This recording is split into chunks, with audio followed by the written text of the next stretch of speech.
The crystal chandelier above our dining table cast fractured light across my untouched plate, turning the expensive porcelain into something that looked like shattered glass. I traced my finger along the gold rim, remembering when Dante had presented me with this entire set, 12 place settings of bone china that cost more than my mother's annual salary. Back then, 6 months into our marriage, I'd been foolish enough to think such gifts meant something beyond possession. My phone buzzed against the mahogany surface. Another message from my doctor's office, the third one this week. I should call them back. I would call them back. Tomorrow, maybe, when my hands stopped shaking long enough to dial the number without Dante's security detail monitoring every keystroke, every breath, every thought that dared to exist outside his control. The grandfather clock in the hallway struck 8, its deep chime echoing through our penthouse like a death knell. Dante had promised to be home by 7, then 7:30. Now the food had gone cold, congealing on expensive plates that reflected my pale face back at me. A ghost, haunting her own life. I stood, my silk dress whispering against my thighs as I moved toward the floor-to-ceiling windows overlooking the city. 23 stories below, ordinary people lived ordinary lives, unaware that monsters wore Italian suits and spoke in soft voices that could order death between sips of aged whiskey. The glass felt cool against my forehead, a small relief from the fever that had been plaguing me for weeks. My reflection stared back, hollow-eyed and gaunt. When had I become this translucent thing? This shadow wife who arranged flowers and attended charity galas while her husband's empire drowned the city in blood and corruption? I barely recognized the woman I'd been 2 years ago, the struggling artist who'd waitressed at his exclusive restaurant, who'd been foolish enough to believe that a man like Dante Valentino could love anything beyond power. The penthouse felt like a mausoleum tonight, all marble surfaces and echoing silence. Even the usual rotation of security guards seemed absent, though I knew they were there, invisible sentinels monitoring my prison. Dante had grown more paranoid in recent months, doubling the surveillance, questioning my every movement. Last week, he'd fired 3 guards for allowing me to visit my mother unescorted. The memory of their terrified faces still haunted my dreams. My phone buzzed again. Not the doctor this time, but worse. My mother, asking if I'd remembered to take my medication. What medication? The question burned in my mind, unanswered, because the truth was I hadn't been to see her in 3 weeks. Dante had forbidden it after she'd made the mistake of asking why I looked so tired, so thin, so much like a woman slowly disappearing. I typed a quick response, something vague about being busy with Dante's business functions, then deleted it. Every text message, every phone call, everything ran through systems Dante's people monitored. Nothing in my life belonged to me anymore. Not even the words I chose to speak. The elevator chimed and my heart seized. He was home. But the footsteps that crossed the marble foyer were too light, too hesitant.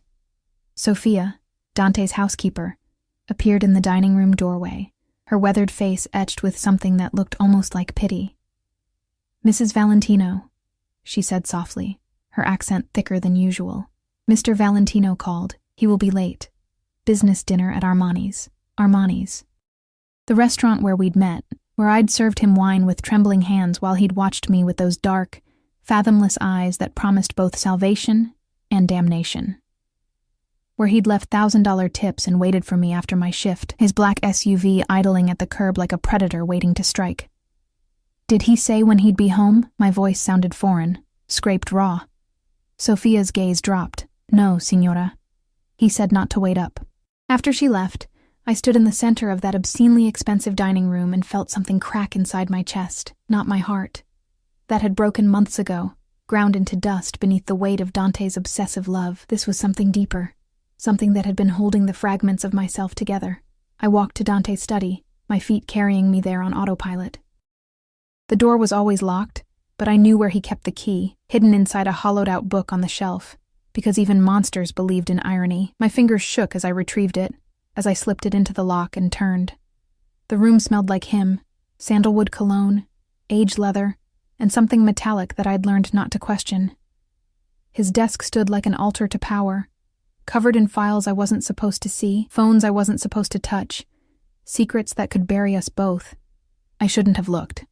Some part of me, the part that still remembered self-preservation, screamed to turn back.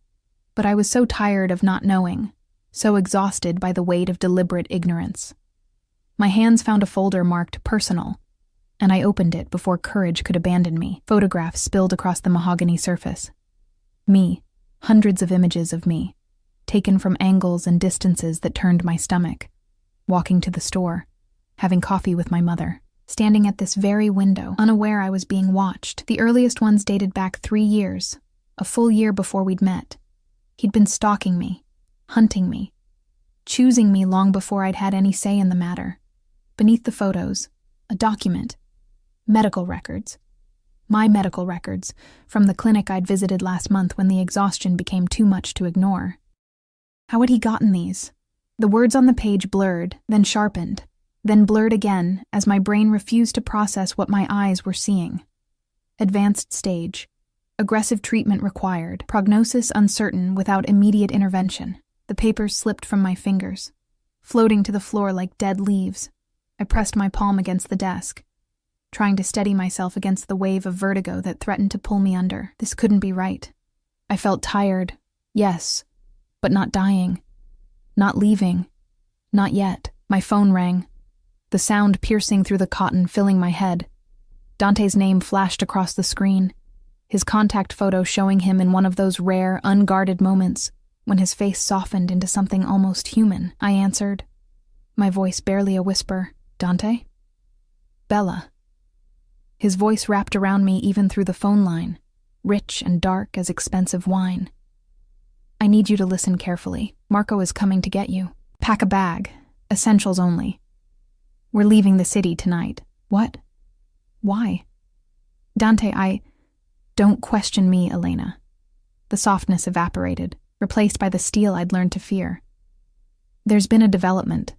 You're not safe in the penthouse anymore. Marco will be there in 15 minutes. Be ready. I found the photos. The words escaped before I could stop them, before I could remember all the reasons why honesty with Dante was a luxury I couldn't afford, and the medical records. You've been watching me for years. You knew about my health before I did. Silence stretched between us, heavy with implications I didn't want to explore. In the background, I heard music, the gentle clink of silverware against china, a woman's laugh, light and carefree in a way I couldn't remember ever being. Who's with you? I asked, though I already knew. His secretary, Isabella, the woman with legs that went on forever, and loyalty that ran deep enough to die for. The woman who looked at Dante like he'd hung the stars, who'd never have medical records hidden in his desk because she'd never be careless enough to get sick. Elena? This isn't the time. Tell me the truth. My voice cracked. Just once, tell me the truth. Did you ever love me, or was I just another acquisition? Another piece of property to own and control? I heard him exhale, heard the scrape of his chair against hardwood. Pack your bag. Marco will explain everything. I'll be home within the hour. No. The word felt foreign on my tongue, dangerous and liberating in equal measure. I want to know now, Dante, before your guards arrive, before you can spin this into something palatable. Why me? Why stalk me for a year, marry me, cage me, if you were just going to— Another laugh in the background, closer this time. Isabella saying something I couldn't quite make out, her voice warm with wine and familiarity. I have to go, Dante said. And beneath the command, I heard something that might have been regret. Or perhaps that was wishful thinking. The dying gasps of a heart that refused to accept it had never been treasured. We'll discuss this when I get home. Stay in the penthouse. Don't open the door for anyone except Marco. Dante, please. The line went dead. I stood in his study, surrounded by evidence of his obsession, my medical death sentence scattered at my feet, and felt something inside me finally, irrevocably break. Not the slow fracture I'd been experiencing for months, but a clean snap, the kind that either killed you or set you free. My hands moved without conscious thought, gathering the photos, the medical records, stuffing them into my purse. Evidence, proof. Of what? I wasn't sure, but some instinct told me I'd need them. That whatever was coming, whatever development had sent Dante running, I'd need every weapon I could find. The elevator chimed again. Too soon for Marco. Dante had said 15 minutes, and barely 5 had passed. I moved to the study doorway, my heart hammering against my ribs like a caged bird. The penthouse had gone silent, that particular quality of quiet that preceded violence. No Sophia bustling in the kitchen. No guards making their rounds. Just silence, thick and suffocating. Footsteps in the hallway, but these weren't Marco's familiar heavy tread. These were lighter, quicker, moving with purpose toward Dante's study. I pressed myself against the wall, searching for a weapon, anything. My fingers closed around a letter opener on Dante's desk. Ridiculous, bringing a knife to a gunfight, but it was all I had. The footsteps stopped outside the door. "Mrs. Valentino?" A woman's voice, accented and unfamiliar. "We need to talk about your husband." I didn't lower the letter opener, though my grip had grown slick with perspiration. The woman who stood in the doorway looked nothing like the armed assassin my imagination had conjured. She wore a nurse's scrubs beneath a worn winter coat, her graying hair pulled back in a practical bun. But in Dante's world, death wore many disguises, and the kindest faces often hid the cruelest intentions. "How did you get past security?" My voice emerged steadier than I felt. The letter opener raised between us like a talisman against whatever she represented. "Your husband's men let me through." She raised her hands slowly, showing empty palms. "My name is Dr. Patricia Moreau. I'm the oncologist who's been trying to reach you for 3 weeks. The letter opener wavered. "That's impossible. My husband would never—" "Your husband has been intercepting your calls, Mrs. Valentino. Redirecting your appointments. When you missed your 3rd scheduled consultation, I decided hospital protocol could go to hell." She took a careful step forward, her eyes, warm brown and impossibly weary, fixed on mine. "You have stage 3 lymphoma. Without treatment, you have perhaps 6 months. With aggressive chemotherapy started immediately, your survival rate increases to 70%. The room tilted. I gripped the desk, my knuckles white against the dark wood. 6 months. The words echoed in my skull, bouncing against bone, refusing to settle into anything resembling comprehension. "You're lying." But even as I said it, I remembered the exhaustion, the night sweats, the weight loss Dante had attributed to stress, the way he'd been watching me lately, his obsession taking on a frantic quality, as though he were trying to memorize my face before it disappeared. He wouldn't keep something like this from me. He's possessive, controlling, but he wouldn't he?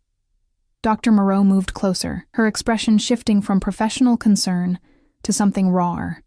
"Mrs. Valentino, I've treated 3 other women connected to your husband's organization. 2 of them are dead, not from their illnesses, but because powerful men decided medical treatment was inconvenient to their business operations. The 3rd disappeared before her first chemotherapy session. We found her body in the river 6 weeks later." Nausea rolled through me. I pressed my free hand against my stomach, feeling the sharp jut of ribs that hadn't been visible 3 months ago. How had I not seen it? How had I explained away my own deterioration? Because I'd wanted to believe Dante's lies. Because acknowledging the truth meant acknowledging everything else, the monster I'd married, the prison I'd walked into willingly, the life I'd surrendered for the illusion of love. "Why are you telling me this?" I asked. "If my husband is as dangerous as you claim, why risk coming here?" Something flickered across her face. Grief, perhaps, or old rage finally finding its target, because the 3rd woman was my daughter, because she believed her husband when he said he'd take care of everything, that doctors were unnecessary, that his love was enough to cure her, because I watched her waste away in a gilded cage while I begged her to run. Her voice cracked. "I won't stand by and watch another woman make the same mistake." The elevator chimed. This time, the footsteps were unmistakable. Marco's heavy boots, accompanied by at least 2 others, Dante's inner circle, arriving to collect his wayward wife. Dr. Moreau pulled a card from her pocket, pressing it into my palm. "There's a car waiting in the service entrance. My colleague, Dr. Ramos. He'll take you to a facility outside the city, somewhere your husband's reach doesn't extend. We can start treatment tonight. I can't just leave." The words sounded absurd even to my own ears. Defending captivity, arguing for my own imprisonment. "Dante will find me. He always finds me. Then you'll die here." She said it without inflection, a simple statement of fact. slowly, painfully, while he watches and pretends he's protecting you. Is that really what you want, Mrs. Valentino? To let him own even your death? Marco's voice carried from the foyer, speaking rapid Italian into his phone. They'd be in the study within seconds, and whatever slim window of possibility Dr. Moreau represented would close forever. I looked down at the card in my hand. An address in Connecticut, hours away from Dante's territory. A phone number written in neat, precise script. A chance, however slim, to reclaim something that had stopped belonging to me the moment I'd accepted Dante's ring. Go, I whispered, before they see you. If Dante discovers you came here. He already knows. She smiled, sad and knowing. I called his office this afternoon, told his secretary exactly what I intended to do. Your husband declined to stop me. Make of that what you will. She left through the study's side door, the one that led to the servants' corridor, disappearing into the architectural maze of the penthouse like a ghost. I slipped her card into my bra, the only place Dante's cameras didn't reach, and dropped the letter opener back onto his desk. Marco filled the doorway moments later, his bulk blocking out the light. He'd been with Dante since before our marriage, a mountain of scar tissue and unquestioning loyalty who'd once broken a man's jaw for looking at me too long, but his eyes, small and dark beneath heavy brows, held something almost like apology. Mrs. Valentino, he said, his English heavily accented. Mr. Valentino says we leave now. You have bag packed? No. I straightened, channeling every ounce of the strength I didn't feel. I need to speak with my husband first. Tell him to come home. Marco's expression didn't change, but I saw his hand move to his phone. He spoke quietly in Italian, too rapid for my limited understanding, then returned his attention to me. Boss says no time. We go now. He meets us there. Where? Safe house, upstate. There is... situation. Not safe here anymore. What kind of situation? But I already knew. The medical records, the photos, Dr. Moreau's sudden access to the penthouse. Pieces of a puzzle I couldn't quite see clearly, but whose edges suggested something catastrophic. Marco's phone rang. He answered, listened, then held it out to me. Boss wants to talk. I took the phone with shaking hands, pressing it against my ear. Background noise had shifted. No more restaurant sounds, just the rumble of an engine, the distinctive echo of a luxury vehicle's interior. He was already on his way. Elena? Dante's voice wrapped around my name like possession itself. Marco says you're being difficult. A doctor came to see me tonight. She told me about my diagnosis, about the other women connected to your organization who mysteriously died or disappeared during treatment. I kept my voice level, though my pulse thundered. She also told me you've been intercepting my calls. Silence, heavy with calculation. Then, the doctor is a grief-stricken woman who blames everyone except her junkie daughter for her own poor choices. Whatever she told you, were you ever going to tell me? The question burned its way up my throat. Or were you just going to watch me die, like you watched her daughter die? I was protecting you. His voice shifted, taking on that dangerous softness that preceded violence. Do you have any idea what happens to women in your condition once my enemies discover the weakness? They'd use your illness against me, against us. Better you didn't know, didn't have to carry that fear. That wasn't your decision to make. Everything about you is my decision. The words hit like a slap. Your health, your safety, your life, all of it belongs to me. I've killed for you, Elena, burned down entire operations, ended bloodlines. Don't lecture me about what I owe you. Something in his tone sent ice down my spine. What do you mean you've killed for me? Another pause. In the background, I heard him speak to someone, his driver probably, redirecting their route. When he returned, his voice had shifted again, taking on an almost confessional quality. Your father, the man you thought abandoned you when you were 8. He didn't leave, Bella. He tried to take you away from your mother, away from the city, away from me. The world telescoped down to a single point of horror. What are you saying? I'm saying I found him 3 years ago, living in Oregon under a new name. I'm saying he'd been searching for you since your mother took you and disappeared. I'm saying he was 2 weeks away from finding you when I made sure he never would. Dante's voice remained perfectly calm, as though discussing the weather. You were meant to be mine, Elena. I wasn't going to let anyone take you from me. Not even the man who gave you life. The phone slipped from my fingers, clattering against marble. Marco caught it, his expression carefully neutral as he relayed something to Dante. Around me, the penthouse spun, all those expensive surfaces and carefully curated art blurring into a nightmare I couldn't wake from. My father. Dead. Because a monster had decided I belonged to him before I'd ever had a choice. I thought of the photo albums my mother kept. The ones she couldn't bear to look at anymore. My father's smile, crooked and warm. So different from Dante's calculated charm. The birthday cards I'd saved, hoping someday he'd return to explain why he'd left. All of it a lie. All of it stolen. Mrs. Valentino. Marco's voice seemed to come from very far away. We need to go now. Is not safe here. Why? I looked up at him, this man who'd enabled Dante's obsession, who'd stood guard while I'd been slowly imprisoned. Why isn't it safe? What's changed? He hesitated, conflict playing across his brutal features. Finally, Boss's wife, his first wife, she's back. The revelation hit like a physical blow. What? Katerina. She was declared dead 5 years ago before you. But she's not dead. She's been in hiding, building power, building alliances. Marco's hand moved to his weapon, an unconscious gesture. She arrived in the city 2 days ago. She wants what's hers. The territory, the business, the Valentino name. And she wants revenge on anyone who took her place. Understanding crashed over me, the increased security, Dante's paranoia, his sudden business dinners with Isabella, who'd been Katerina's closest friend before her disappearance. He wasn't having an affair. He was preparing for war, and I was the weakness his enemies would exploit.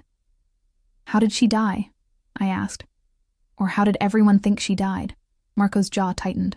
Car accident. Boss identified the body himself. But the body, it wasn't her. Someone helped her fake her death. Someone close to Boss. Isabella. The name tasted like poison. We don't know yet. Boss is investigating. But yes, Isabella is suspect. That's why he took her to dinner. To watch her, to see if she makes contact with Katerina's people. My laugh came out broken, edged with hysteria. So I'm dying of cancer. My husband murdered my father and has been stalking me for years, and now his supposedly dead wife is back to reclaim her throne. Is that everything, Marco?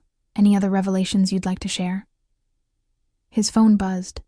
He glanced at it, his expression hardening. We need to go. Now. Katerina's people just breached the building's perimeter. As if summoned by his words, the lights cut out. Emergency systems kicked in, bathing the penthouse in eerie red light that turned everything the color of blood. Somewhere below, I heard shouting, the distinctive crack of gunfire echoing up through the building's bones. Marco grabbed my arm, his grip iron hard. Stay close to me. We go to the service elevator, avoid the main corridors, but I was done running. Done being shepherded from one cage to another. I yanked free, stumbling backward. Dr. Moreau's card pressed against my skin. A small square of possibility in a world that had narrowed to impossible choices. Let me go, I said. Tell Dante I died in the attack. Tell him whatever you want. But I'm not going to your safe house, and I'm not staying here to become collateral in his war. Marco's expression softened almost imperceptibly. Mrs. Valentino, please. Boss will kill me if anything happens to you, and then he will burn down the city finding you. Then you'd better make sure he believes I'm already dead. The gunfire grew closer, a staccato rhythm that punctuated each thundering heartbeat. Marco's hand hovered near his weapon, his body angled between me and the doorway in an instinctive protective stance that would have been touching if it weren't so suffocating. You don't understand what you're asking, he said, his voice low and urgent. Boss's love for you. It's not normal love. It's the kind that destroys everything. He will never stop looking, never stop hunting. You run now, you run forever. Then I run forever. I moved toward the study's side door, the one Dr. Moreau had used. Better that than dying in a golden cage while he watches. Marco's phone erupted with rapid-fire Italian. Dante's voice, sharp with command even through the tiny speaker. Marco responded, his eyes never leaving mine, and I caught enough words to understand. She's here. She's safe. We're moving now. But his hand didn't reach for me again. Instead, he did something that shocked me more than anything else that impossible night. He stepped aside. "Service elevator is at the end of the corridor," he said quietly. "Takes you to the basement parking. There's a door marked maintenance. Goes to the alley behind the building. After that," he shrugged, a gesture heavy with unspoken consequences. "After that, you're on your own. I can give you maybe 10 minutes before I have to tell boss you ran." "Why?" The question escaped before I could stop it. "Why would you help me?" Something ancient and weary moved across his scarred face. "Because I had a sister once, and I watched her die slowly in a house that looked like a palace. Married to a man who said he loved her. She begged me to help her leave. I didn't." His jaw worked. "She died anyway. Sometimes I think she's lucky. At least her suffering ended. But Boss would keep you alive forever if he could. Even if living was torture." More gunfire, close enough now that I felt it in my chest. Shouts in Russian. Katerina's people then. Not Dante's usual Italian soldiers. The war had come home. I pulled off my wedding ring, that obscene diamond that had weighed on my finger like a shackle. Marco stared at it as I pressed it into his palm. "Tell him I left this. Tell him I said, 'What did you say to a monster who'd murdered your father and called it love?' Tell him I hope he finds whatever he's looking for. But it was never going to be me." Marco closed his fist around the ring, nodding once. Then he turned and strode toward the main corridor, his weapon drawn, his massive frame blocking the doorway as I slipped into the servants' passage. The narrow hallway was lit only by emergency strips along the floor, casting everything in ghastly green. My heels clicked against tile. Too loud, too obvious. I kicked them off, leaving behind another piece of the woman Dante had created, the polished wife in designer clothes. The carefully constructed image of devotion. The service elevator waited at the corridor's end, its doors already open as though expecting me. I jabbed the basement button, my breath coming in sharp gasps as the car descended. 23 floors down, each one taking me farther from the life I'd known, closer to something I couldn't yet name. The elevator jerked to a stop at the 15th floor. My heart seized as the doors slid open, but the hallway beyond was empty, silent, except for the building's groaning infrastructure. Then I saw it, a smear of blood on the wall, still wet, leading away from the elevator bank. The doors began to close. I stabbed the button frantically, willing them to move faster, but not before I glimpsed what lay just beyond the elevator's range. Bodies, 3 of them, wearing the black suits of Dante's security team. Katerina's people had already infiltrated the building, working their way up from below. I was running straight into their path. The basement parking garage sprawled before me like a concrete mausoleum, fluorescent lights flickering overhead. Luxury vehicles lined the space, Dante's collection, each worth more than most people earned in a lifetime. The black SUV he'd picked me up in 2 years ago sat closest to the service entrance, its windows tinted dark enough to hide sins. I found the maintenance door Marco had mentioned, unmarked except for a small placard in Italian.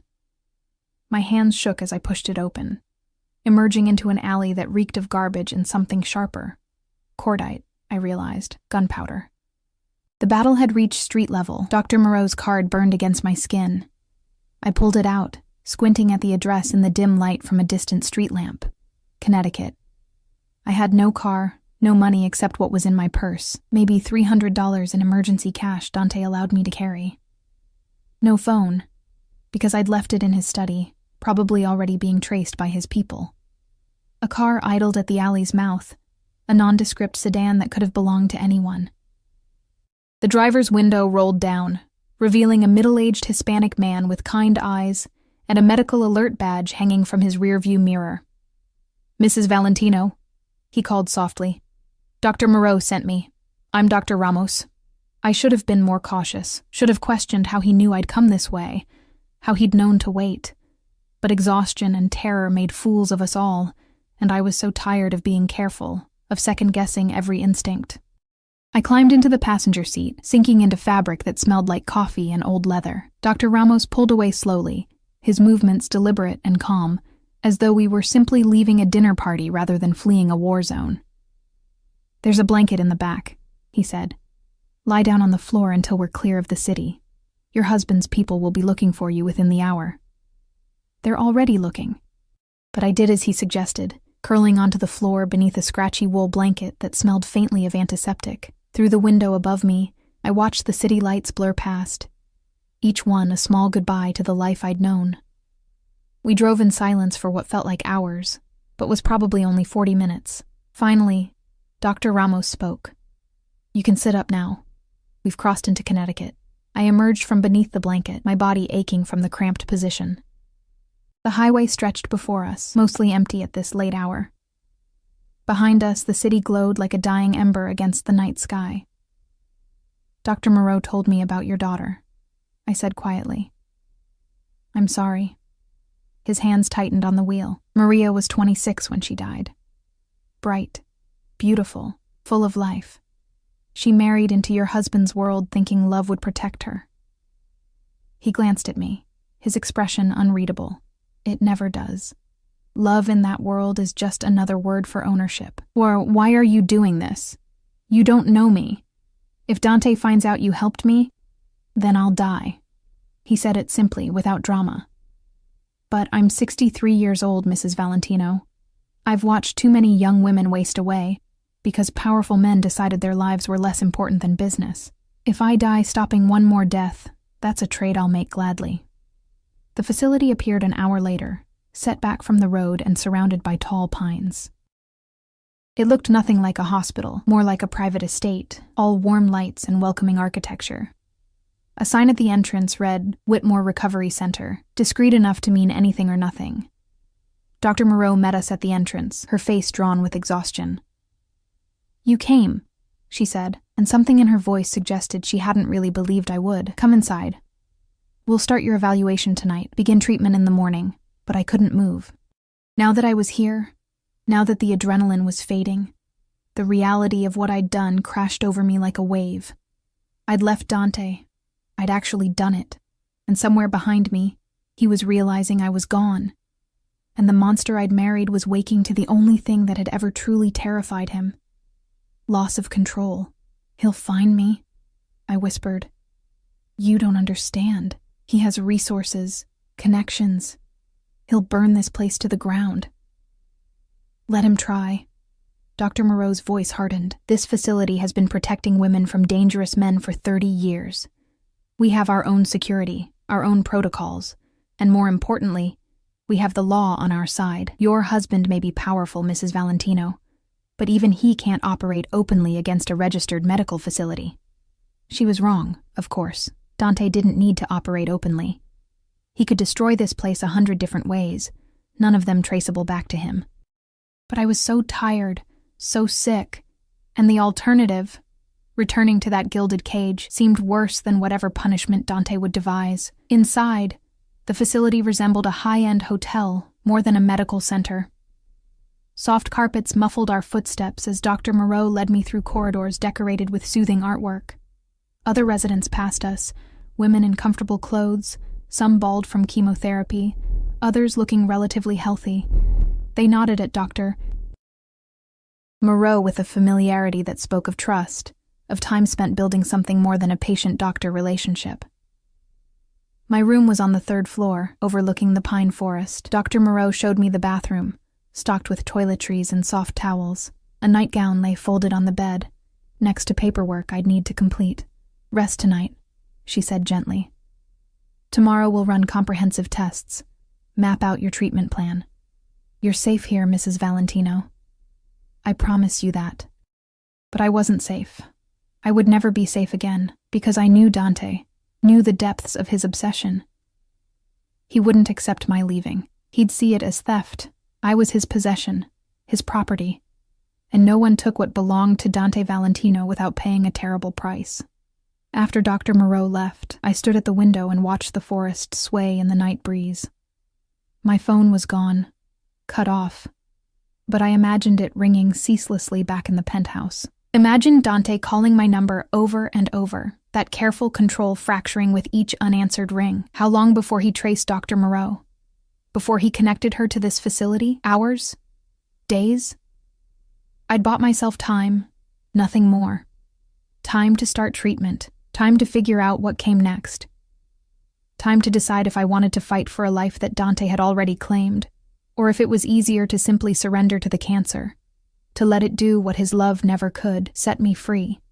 A knock at the door startled me from my spiral.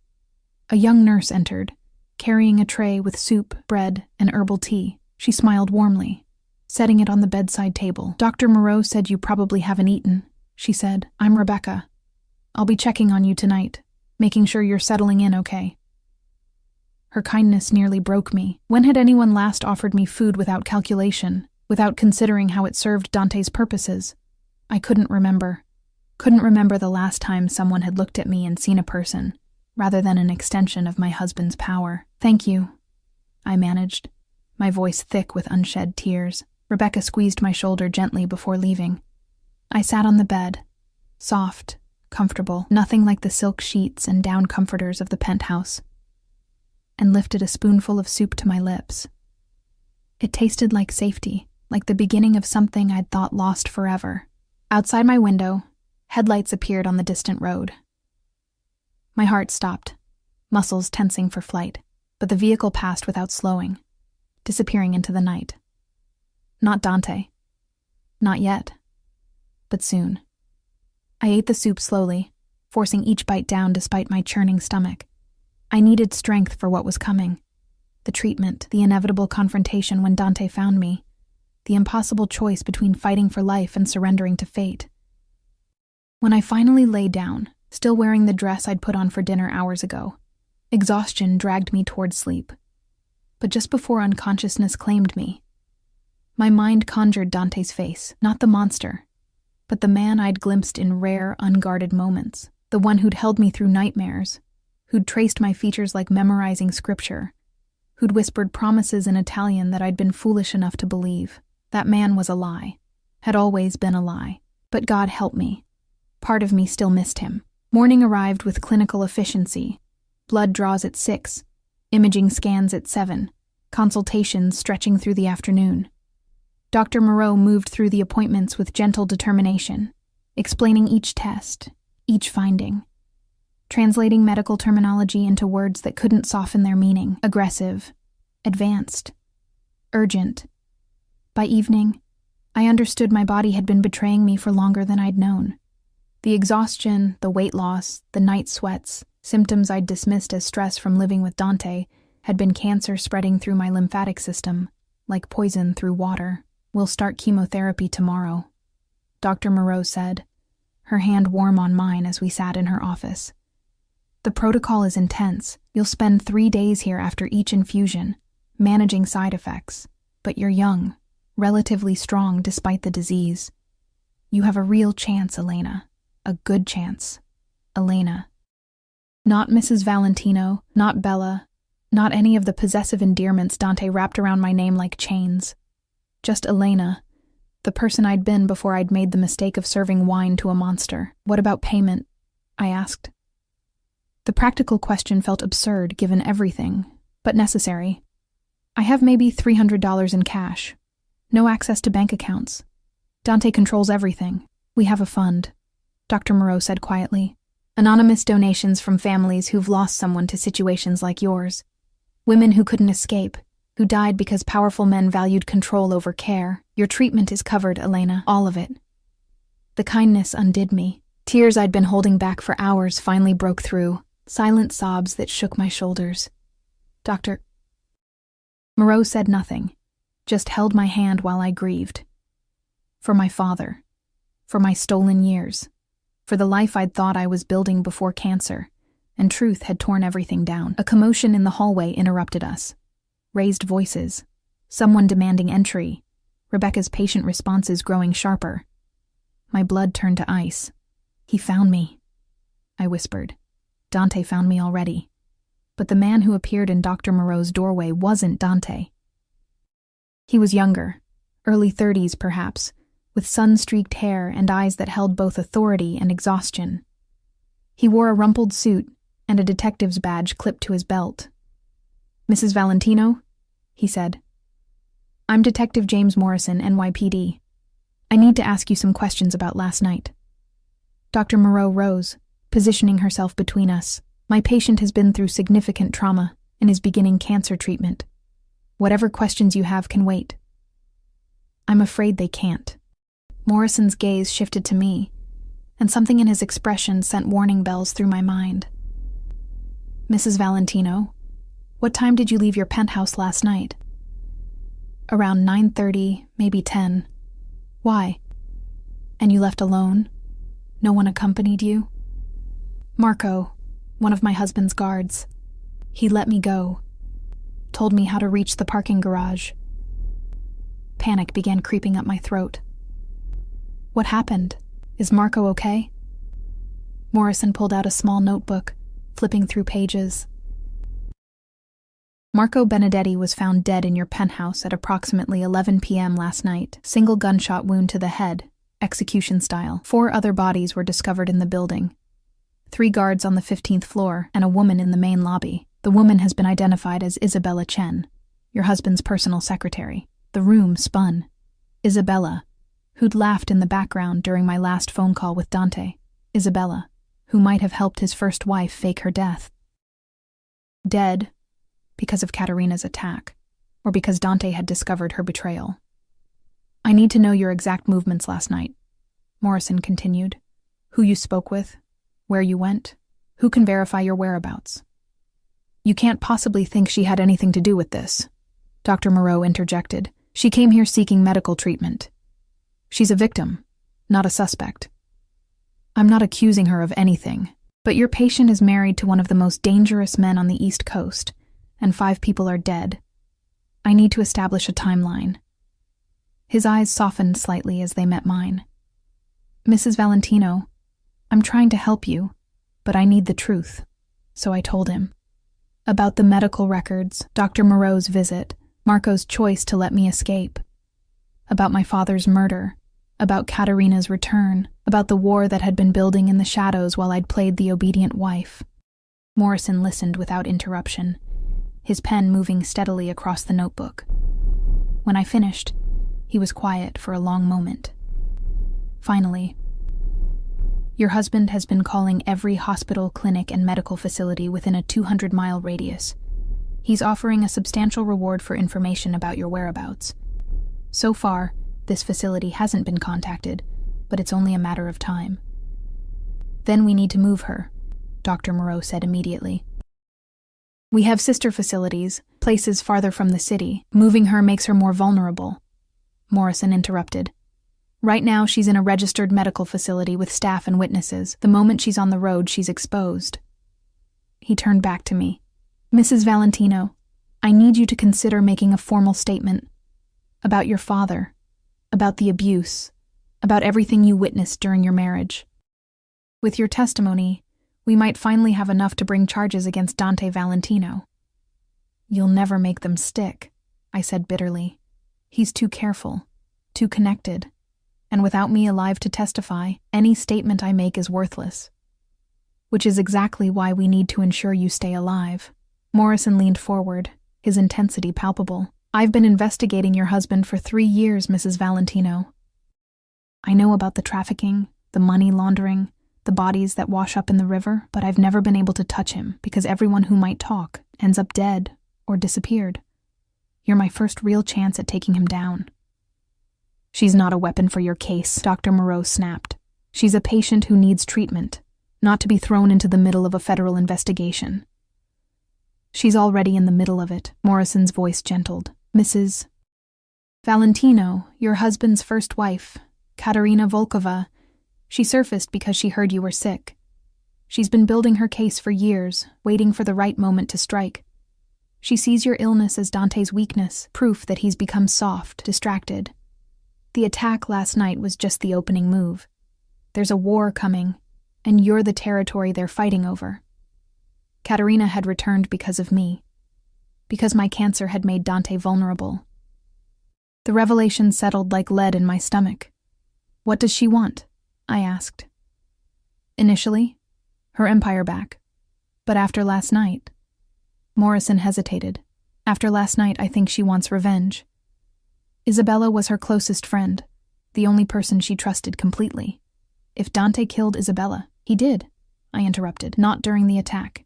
He would have done it after, when he discovered she'd been helping Katerina. That's how he operates. He doesn't forgive betrayal, even from people he loves. Morrison nodded slowly.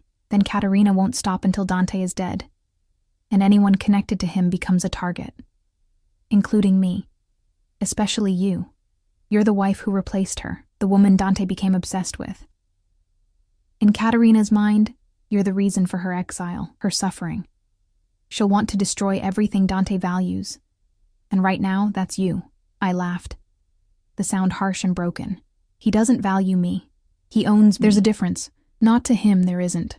Morrison closed his notebook. Look, I can't force you to cooperate, but I can offer you protection, witness protection, if you agree to testify. A new identity, a new life, far from here. It's not perfect, but it's better than waiting for either Dante or Katerina to find you. I need to think about it, I said. I need to start treatment. Need to figure out if I'm even going to survive long enough for any of this to matter.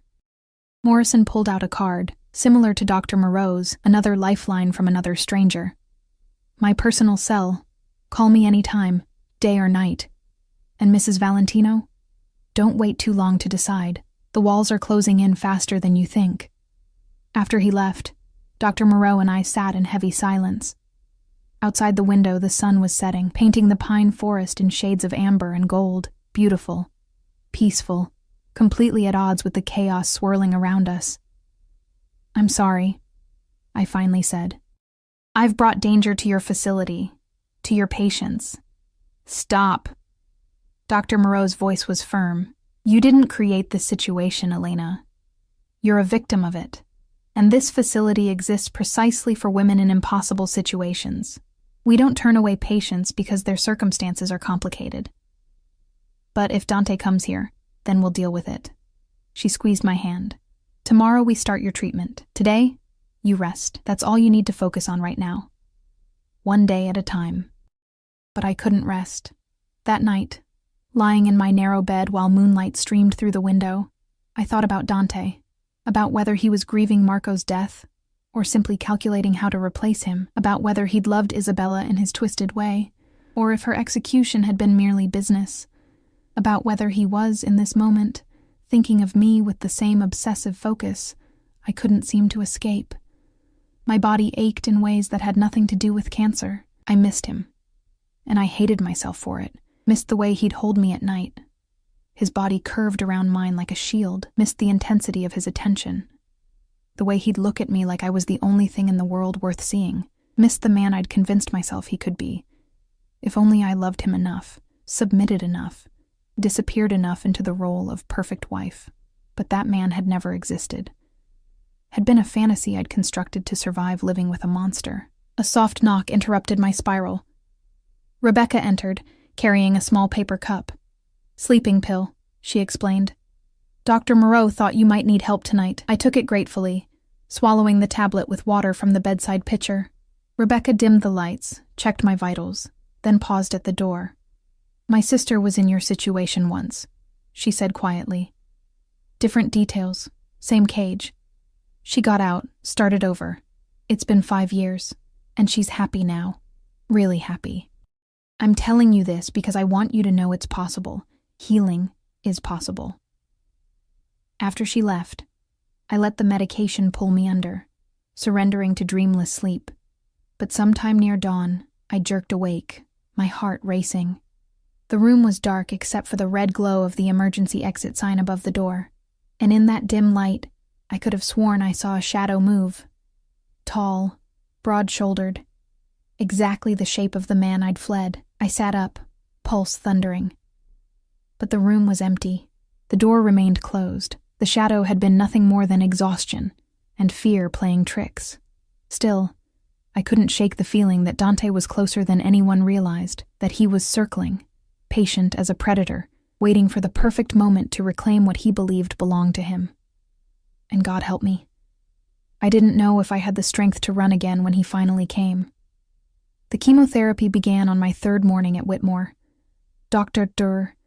Moreau explained the process with gentle efficiency, the cocktail of drugs that would kill rapidly dividing cells, cancer, and healthy tissue alike. My hair would fall out within weeks. I'd be nauseated, exhausted, vulnerable to infection. But I'd be alive. I'd have a chance. The infusion room overlooked the forest, sunlight streaming through windows that made the space feel less like a medical facility and more like a sanctuary. Other patients sat in recliners, IV poles beside them like faithful companions, reading or sleeping, or simply staring at the trees beyond the glass. Rebecca inserted the IV with practiced ease, her smile encouraging. "The first few hours aren't usually too bad," she said. "It's later, when the drugs really hit your system, that things get rough. But we'll be monitoring you constantly. You won't be alone." I watched the clear liquid drip into my vein, carrying poison that was somehow also salvation. This was my choice, perhaps the first real choice I'd made since agreeing to marry Dante. Not escape, not survival, but an active decision to fight for a life that belonged only to me. By evening, the nausea hit. I spent hours curled in my bathroom, Rebecca holding my hair back, her hands gentle and steady. She didn't speak platitudes or false encouragement, just stayed present while my body purged itself, rejecting the medicine that was trying to save it. "Is it always this bad?" I gasped between waves. "Sometimes worse," Rebecca admitted. "But your body will adjust, and Dr. Moreau has excellent anti-nausea protocols. We'll get you through this, Elena, I promise." 3 days passed in a haze of sickness and sleep. Dr. Moreau visited twice daily, adjusting medications, monitoring my response. Detective Morrison called once, asking if I'd made a decision about witness protection. I told him I needed more time, though we both knew time was a luxury I couldn't afford. On the 4th day, I woke feeling almost human. The nausea had receded to a manageable discomfort, and I could keep down solid food. Rebecca helped me shower, warning me to be gentle with my hair. "It would start falling out soon," she said, "but not quite yet." I was sitting by the window, wrapped in a blanket against the chill I couldn't seem to shake, when Dr. Moreau entered with an expression I couldn't read. "We need to talk," she said, closing the door behind her. "Dante knows you're here." My blood turned to ice. "How?" "He didn't call directly. Instead, a lawyer contacted us this morning, claiming you're mentally incompetent to make medical decisions. He's filed for emergency guardianship, arguing that your marriage gives him legal authority over your treatment. He's also threatening to sue the facility for harboring you against his wishes." "That's insane. I left willingly. I'm an adult who can make her own choices." "Unfortunately, spousal rights in medical situations are complicated, and your husband has very expensive lawyers who know exactly how to manipulate the system." Dr. Moreau sat across from me, her face drawn. "We can fight this, but it will take time. Time we may not have." "What are you saying?" "I'm saying he'll be here tomorrow for a hearing. A judge is coming to the facility to determine your competency and whether you should be released to your husband's care." She leaned forward. "Elena, you need to be very clear about your wishes. You need to tell the judge explicitly that you fear for your safety, that you left the marriage willingly, that continuing treatment here is your choice." "Will it matter?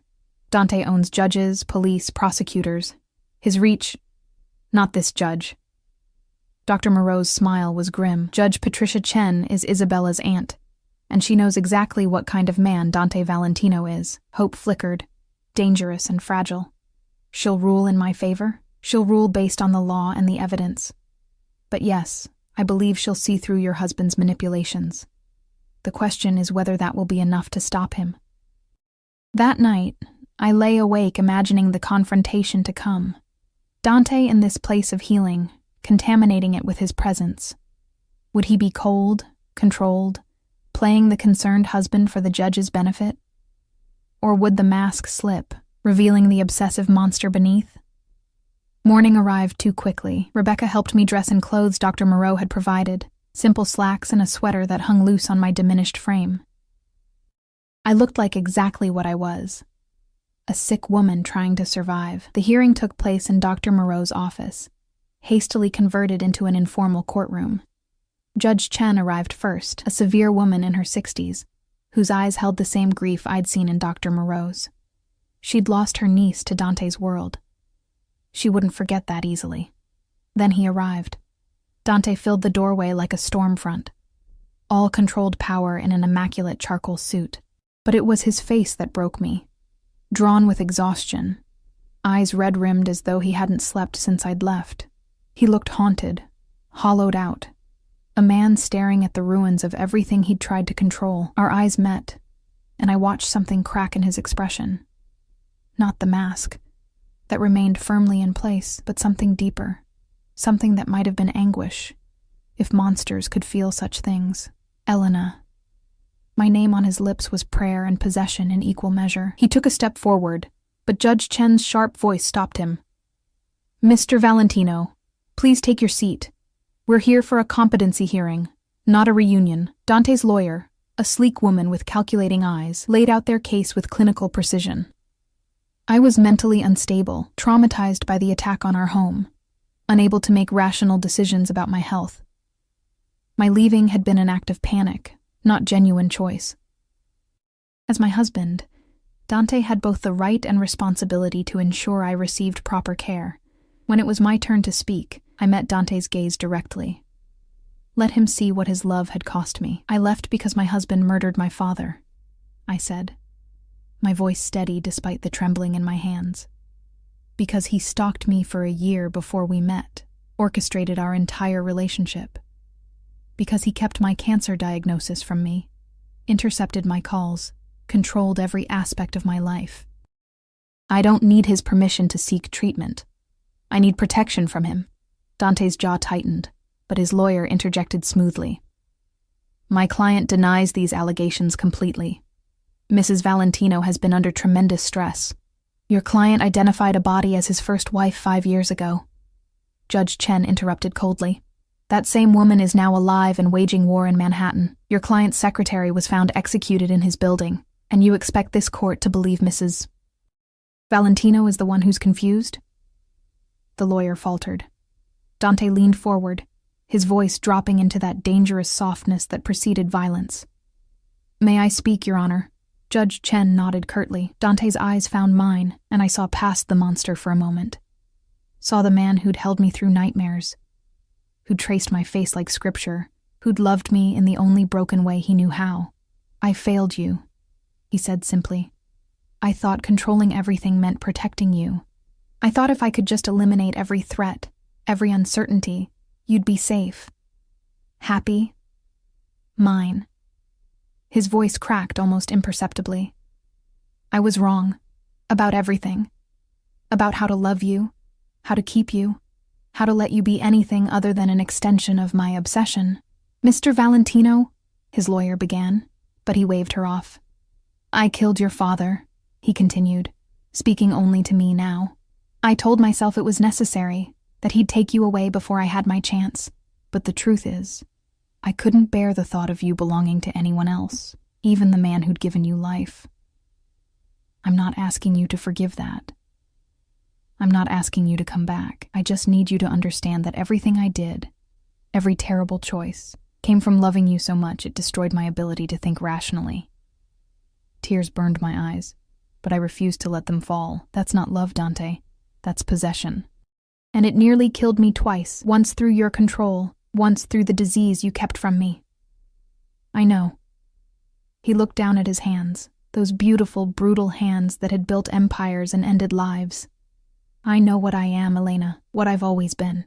A monster who convinced himself he could be human if the right woman loved him enough. But I'm done lying to us both. I'm done pretending this can be anything other than what it is."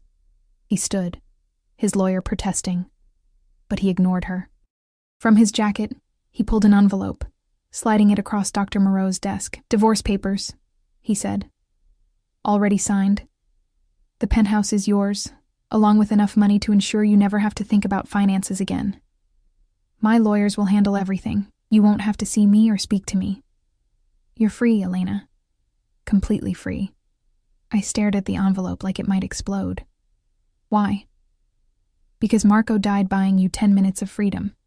Because I watched Isabella bleed out on my lobby floor and realized everyone I touch eventually dies or runs. Because you deserve a chance to live without me slowly destroying you. His smile was bitter, broken. And because I love you enough to finally let you go. Judge Chen cleared her throat. Mr. Valentino, are you withdrawing your petition for guardianship? Yes, Your Honor. My wife, my ex-wife, can make her own medical decisions. I won't interfere with her treatment or her life. You have my word. Your word means nothing in this courtroom, Judge Chen said coldly, but I'll hold you to it nonetheless. Mrs. Valentino remains at this facility voluntarily, continues her treatment as Dr. Moreau recommends, and you stay away. If you violate those terms, I'll ensure every law enforcement agency in the state knows exactly where to find you. Are we clear? Perfectly, Your Honor. He turned to leave, but I found my voice. Dante? He stopped, his shoulders tensing. Katerina, I said, she'll come for me. You know she will. She won't. His voice carried absolute certainty. I met with her yesterday, offered her everything, the territory, the business, the Valentino name, all of it, in exchange for leaving you alone. She agreed. You gave up your empire? For me? He looked back, and I saw the truth in his eyes, the depth of his obsession, the all-consuming nature of whatever twisted thing he felt. I'd give up breathing if it meant you survived, Bella. I'd burn the world down to ash if it kept you safe one more day. But since what you need is freedom from me, he shrugged. Then that's what you get, even if it kills me. Then he was gone, his presence vanishing like smoke, leaving only silence and the envelope on the desk. Judge Chen ruled in my favor, not that it mattered anymore. Dr. Moreau assured me the facility would maintain security, though Dante's promise carried more weight than any guard could. Detective Morrison called that evening, disappointed but not surprised that I wouldn't be testifying. Katerina had her empire back. Dante had disappeared, some said to Europe, others to South America. The war was over before it truly began. The divorce was finalized 3 weeks later, while I was in the middle of my second chemotherapy cycle. The settlement was obscene, enough money that I'd never have to work again. Property, investments, all transferred into accounts bearing only my name. Freedom purchased with blood money, but freedom nonetheless. My hair fell out in the 4th week, coming away in handfuls that Rebecca helped me shave completely. I looked in the mirror and barely recognized myself. Bald, gaunt, marked by illness and survival in equal measure. But my eyes were my own again. That had to count for something. 6 months later, the scans came back clear. Dr. Moreau wept when she told me, her professional composure finally breaking. The cancer was in remission. I'd survived, both the disease and the monster. I moved into a small house in Vermont, far from the city and its ghosts, started painting again, something I hadn't done since before Dante. The canvases were dark at first, all shadows and cages and chains, but slowly, color crept back in. Light found its way into the corners. I never heard from Dante again. Some nights I'd wake thinking I felt his presence, that obsessive attention that had once defined my existence. But he kept his word, stayed away even as his absence became its own kind of haunting. I learned to live with both, the ghost of who I'd been and the woman I was slowly becoming. Rebecca visited sometimes, bringing news from Whitmore, new patients arriving, finding sanctuary, starting over. Dr. Moreau had established a foundation in her daughter's name, expanding the network of facilities helping women escape impossible situations. On the first anniversary of my leaving, a package arrived. No return address, but I knew immediately who'd sent it. Inside was a single painting, one I'd created years ago and sold at a gallery show, long before I'd met Dante, a self-portrait, me laughing in sunlight, free and whole and unburdened. The note read simply, "This is how I'll always remember you. D." I hung it in my studio, a reminder of what I'd been and what I'd survived, proof that even monsters could learn to let go, if they loved someone enough. Even if that love was twisted and obsessive and wrong in every possible way. I was 31 years old. I'd survived cancer, survived a monster's love, survived everything that should have destroyed me. The future stretched ahead, uncertain and terrifying, and completely my own. And And for the first time in 3 years, I could breathe without fear strangling every breath. The sun set beyond my window, painting the Vermont hills in shades of gold and amber. I picked up my brush and returned to the canvas I'd been working on. Not darkness this time, but light. Always moving toward light, even when shadows threatened to pull me back. I was alive. I was free. And that was enough.